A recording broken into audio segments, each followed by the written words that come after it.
구독자 여러분의 건강 동반자, 함께 소중한 우리 함소우의 이정문입니다. 오늘은 가톨릭대학교 서울성모병원과 함께하는 날인데요. 서울성모병원 혈액내과 조석구 교수님과 함께하겠습니다. 교수님 어서 오세요. 네, 안녕하세요. 그러면 오늘의 주제를 잡아주신다면 어떤 주제가 좋을까요? 시청자 여러분들께서 좀 낯서실 수도 있습니다만은 맞춤형 미래의학 또는 난치적 환자들을 치료하기 위한 수단으로서 세포치료에 관해서도 조금 말씀드리고 싶습니다.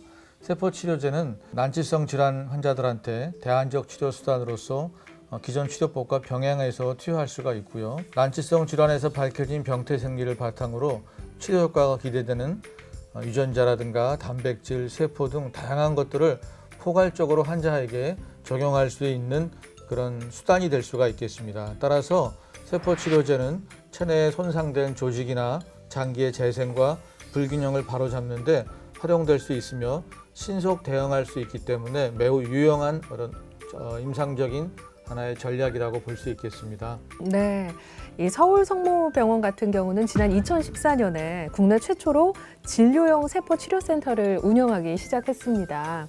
네, 그래서 환자들에게 어떤 치료를 제공하고 있는지 궁금합니다. 서울성모병원을 방문하시면 1층에 진료용 세포치료센터가 개설이 되어 있습니다.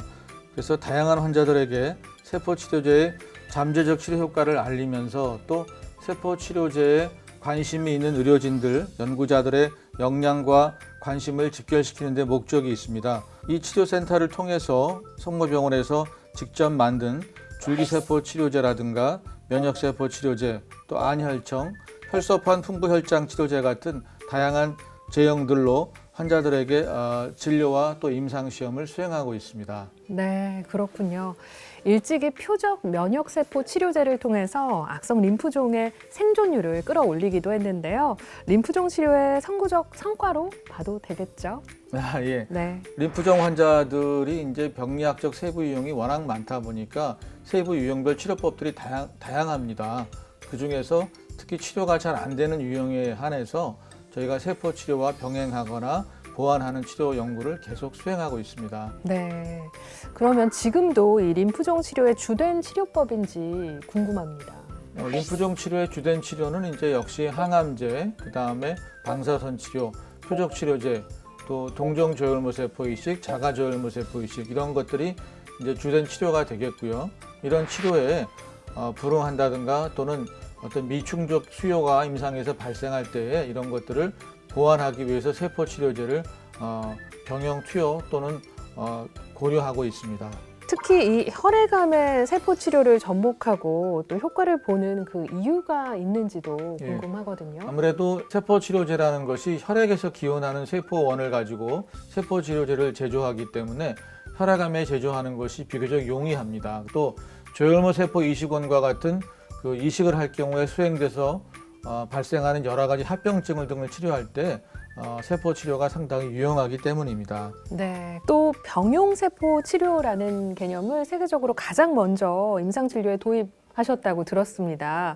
이게 어떤 치료법인가요? 네, 세계 최초라는 말은 좀 부담스럽긴 한데요. 아무튼 항생제도 한 가지를 쓰는 것보다 두 가지, 세 가지를 쓰는 것이 더 효과가 좋다는 것이 밝혀져서 감염 질환이 있을 경우에 항생제를 단독으로 사용하지 않고 두 가지, 세 가지를 쓰는 것이 임상의 하나의 실무라고 할 수 있겠습니다. 마찬가지로 세포치료제나 또는 항암치료제 단독으로 효과를 낼 수 없는 경우에 이제 세포치료제와 함께 방사선 치료라든가 항암치료, 다양한 임상적 상황에 병용 투여할 경우에 좀 더 좋은 치료를 낼 수 있다는 그런 개념이 되겠습니다. 과거에 교수님께서 연구하신 이 이력들을 보면 줄기세포 연구에 참 주력을 하신 것 같아요.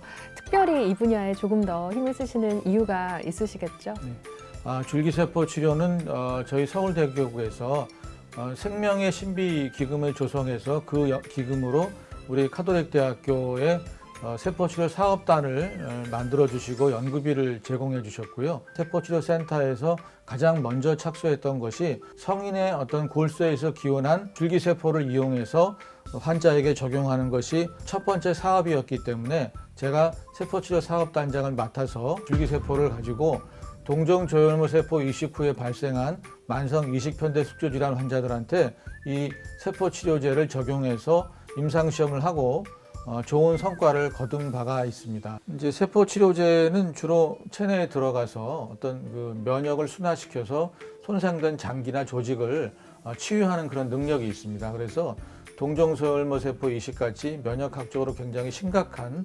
합병증을 동반하는 경우에는 여러 가지 다양한 약제들을 선택해서 사용할 수가 있습니다. 그 중에 가장 많이 쓰는 방법이 스테로이드인데, 이런 스테로이드를 사용해서 별로 반응이 없는 경우, 이런 환자들을 대상으로 줄기세포를 투여했을 경우에 좀 더 부작용이나 합병증 없이 좋은 치료 성적을 낼 수 있다는 것을 임상 시험을 통해서 경험한 바가 있습니다. 그래서 앞으로 동정조혈모 세포 이식이라든가 또는 다른 난치성 질환 환자들한테 줄기세포를 임상에 실제로 활용할 수 있는 날이 그렇게 멀지 않았다, 그렇게 생각하고 있습니다. 네, 정말 좋은 소식을 또 전해주셨는데요. 이번에는 우리 교수님께서 몸담고 계신 중계의학분자 영상연구소. 오늘도 어려운 단어가 나왔습니다. 네. 교수님, 이 중계의학에 대해서 한번 설명을 듣고 싶은데 뭔가요, 이게? 중계의학이라는 것은 한마디로 환자를 치료하거나 진단에 활용될 수 있는 탐색적 연구를 수행하는 분야를 말하겠습니다. 기초적이고 원천적인 연구들은 그 자체가 물론 높은 가치가 있습니다만은 그 연구 성과가 실제로 환자의 진료나 치료에 바로 적용되기 위해서는 조금 거리감이 있습니다. 그래서 그러한 것을 겨냥해서 좀 더 적극적으로 연구하는 분야가 중계의학이라고 할 수 있겠습니다. 또 분자 영상이라는 말은 이제 우리가 투여한 약물이라든가 항체라든가 세포 같은 것들이 실제로 우리가 원하는 장기나 조직에 잘 이동하고 타겟하는 표적으로 삼을 수 있는지를 추적하기 위해서 하는 그런 연구를 총칭해서 제가 이제 이 연구소를 처음에 개설하면서 좀 길게 네. 장명을 했습니다. 작년에요, 이 중계의학을 통해서 항암이나 또 방사선 치료를 좀 차단할 수 있는 신약 연구 결과 성과가 좀 있었다고 들었습니다. 이렇게 항암 치료가 불가피한 암 환자들에게는 참 좋은 소식일 것 같은데요. 항암제라든가 방사선 치료, 또 조혈모 세포 이식 등을 하게 될 경우에 환자들한테 가장 큰 고통을 주는 것 중에 하나가 점막염입니다. 그래서 점막이라는 것은 입에서부터 항문까지를 덮고 있는 조직을 말하는데, 여기에 심각한 염증이 생기게 돼서 환자들이 잘 먹지를 못하고 구토를 하게 되고, 또 점막이 손상되면 글로 균이 들어가서 이제 고열이 나고 심하면 폐혈증에 빠지게 됩니다. 그래서 점막이 손상되지 않도록 예방해주는 그런 신약에 대한 연구를 10여 년 가까이 했었습니다. 그래서 점막염을 예방할 수 있는 세계적인 예방 신약이 없는 상황이기 때문에 앞으로 내년에는 아마 이 분야에 대해서 임상시험에 돌입할 수 있을 것으로 기대하고 있습니다. 정말 임상 실험이 잘 마무리가 돼서 많은 환자들에게 아주 기쁜 소식으로 전해질 수 있기를 함께 바라보겠습니다. 네, 감사합니다. 네, 오늘 마지막으로 림프종을 비롯해서 여러 혈액 질환을 앓고 계신 이 영상을 보고 계실 환자분들에게 교수님께서 희망의 메시지를 띄워주실 수 있을 네. 것 같습니다. 림프종이라는 것은 이제 다양한 혈액 질환 가운데서도 특히 완치 가능성이 매우 높은 질환입니다. 그래서 림프종 환우 여러분들께서 진단 받으시고 차분하게 진료하시면서 잘 투병하시면 좋을 결과가 있을 것으로 생각합니다. 네, 교수님 오늘 정말 도움되는 좋은 말씀 감사드립니다. 고맙습니다. 감사합니다. 네, 감사합니다. 구독, 좋아요, 알림 설정 부탁드려요.